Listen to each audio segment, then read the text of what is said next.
Parlamento para nada menos que recortar el mandato del presidente de la República, Pedro Castillo, y de los actuales congresistas, es decir, adelanto de elecciones para julio del próximo año, julio del 2023. Lo curioso es que uno de los proponentes, porque son dos, es un congresista de Perú Libre, Pasión Dávila. Es el congresista que propone esta medida. Y según revisaba, porque no es el único, lo firmaron otros 8 colegas de la bancada, entre ellos el vocero de la bancada, según el diario La República, Valdemar Cerrón, quien luego ha dicho que ya parece que esto ha sido una confusión y lo han retirado.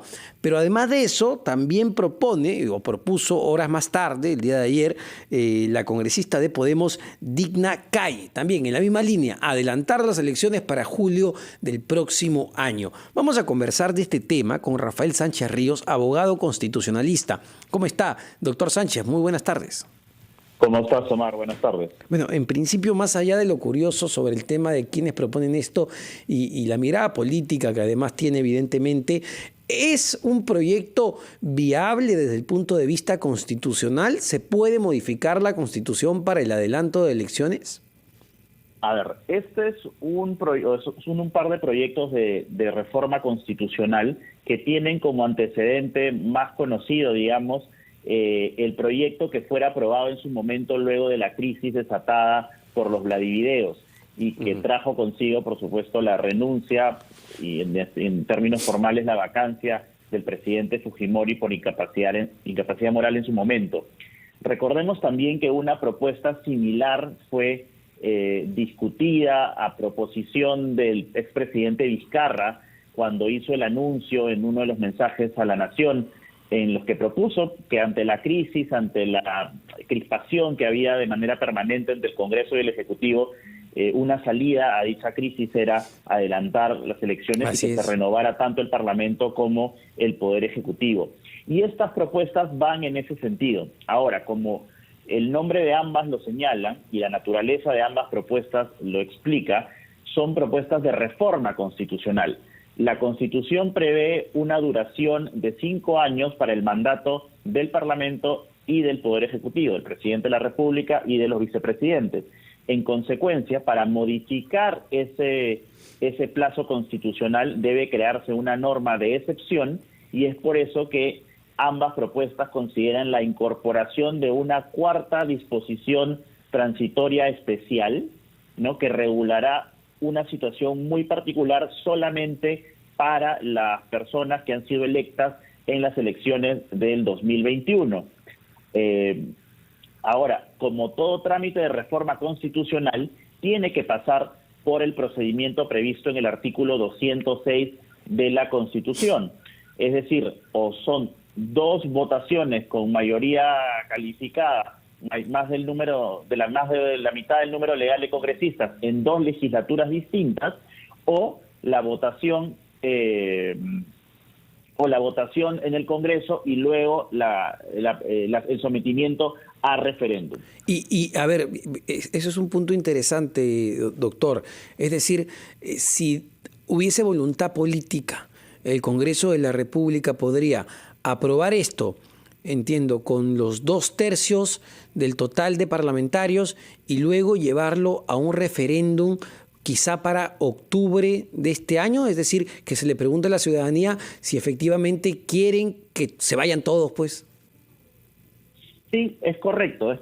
Hay una precisión, es decir, si hay la voluntad política del Congreso, se puede llegar a una votación que es similar a la votación de la tan discutida a veces la vacancia o la elección de los miembros del Tribunal Constitucional, ¿no? Que son los 2/3 del número legal de congresistas en 2 legislaturas distintas. Si es que esto ocurre, se puede efectivamente incorporar esta disposición en la Constitución y llevar adelante las elecciones adelantadas.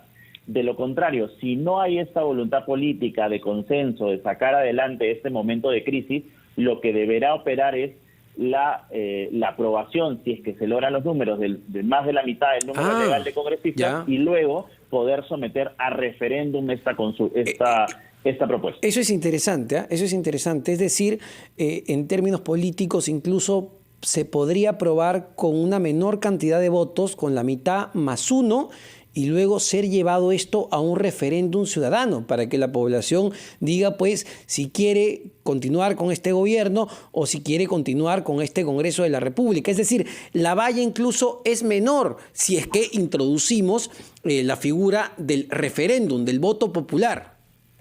Es correcto, es correcto. Si es que se quisiera una salida consensuada, tendría que llegarse al número de 87 congresistas a favor de la propuesta y que en votación en 2 legislaturas distintas sea ratificado ese acuerdo y su posición a favor del adelanto de elecciones. De lo contrario, si hay crispación, posiciones distintas, podría llegarse con la mitad más uno del número legal de congresistas y luego someter la consulta a referéndum.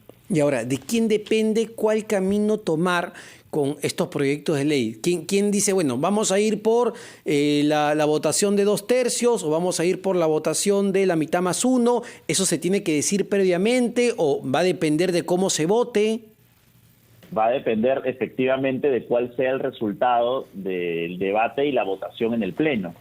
Si hay una votación, una primera votación, digamos, que obtiene largamente un número superior a los 87 votos que se necesitan, podremos estar ante la situación de que en una próxima legislatura se podrá volver a someter esta consulta, esta propuesta de reforma constitucional y obtener un número similar, y con ello habrá quedado aprobada la reforma constitucional y se llevará adelante lo que ésta implique, la convocatoria de elecciones, la inscripción de candidatos, en fin, y se saldrá un poco esperemos de la crisis y se llevará adelante lo que ésta propone. De lo contrario, si en la primera votación se llega a aprobar esta propuesta, pero con apenas el número superior de la mitad legal de número de congresistas, ya será inviable poder aprobar esto directamente por el Congreso y se tiene la posibilidad de que esto deberá ser sometido a referéndum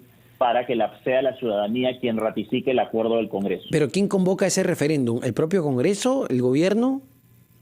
No, esto se hace ya en coordinación con las autoridades electorales, ¿no? Esto, recordemos que ya propuestas de reforma constitucional fueron sometidas durante el gobierno del presidente Vizcarra, ¿no? En las que fue aprobada parcialmente por el Congreso y luego fue consultada a la ciudadanía si es que querían la reforma de la no reelección de congresistas, entre otras reformas constitucionales que hoy son vigentes y fueron aprobadas en ese momento.